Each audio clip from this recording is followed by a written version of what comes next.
Hello and thanks for joining us on DDRx. We're so glad that you could. The prescription for today is avoid empty promises. And in other words, when it comes to commitment, avoid empty promises.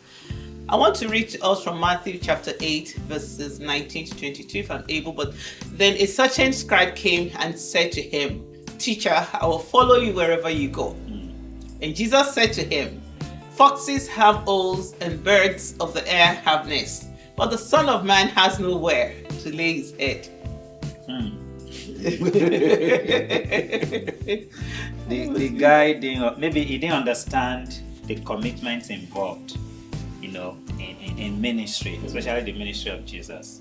And he just came to him that I will follow you. Today we have a guest again joining us. We're talking about commitment. We have with us here one of our leaders in Restoration House again, Mrs. Marie Ewalefo. And we would love to hear from her. Why is it that sometimes people make empty promises and they are not committed? I think most people, they don't have understanding. Because making promises to God is a God of promise. And any promise God makes to us, He keeps to it. And it's an expectation from us too, that when we make promises to Him, we stick with it. So people don't think about it because they feel God is not there present with them. They don't know what they have committed. God has. He said, "Do not speak and say to the angels, 'Oh, I made a mistake.'"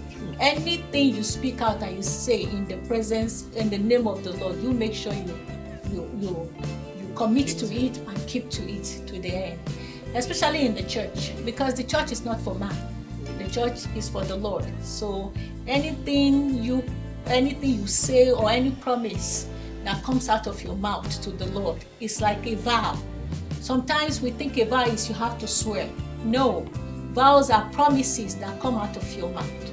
You say to the Lord, "I'm doing this," you make sure you do it. Otherwise, you have broken that vow and that promise. And the Lord will hold us responsible for it. It's good. I mean, like you see from the story, this man saw maybe the beauty of what was happening around Jesus. And because of that, he said, "I also want to follow you." Yeah. So we need to be careful to really think about the cost very well before we make the vow. But the Lord needs you. So it's even good. God wants you to be committed to His work. Yeah. And that's the point we're trying to make today. And the sometimes you also need to remember, it might not be convenient, but God has expectation of you. Thank you again for being a part of DDRx. Thank you for joining us today. Thank you. Thank you. We hope to see you soon. Hope to be committed.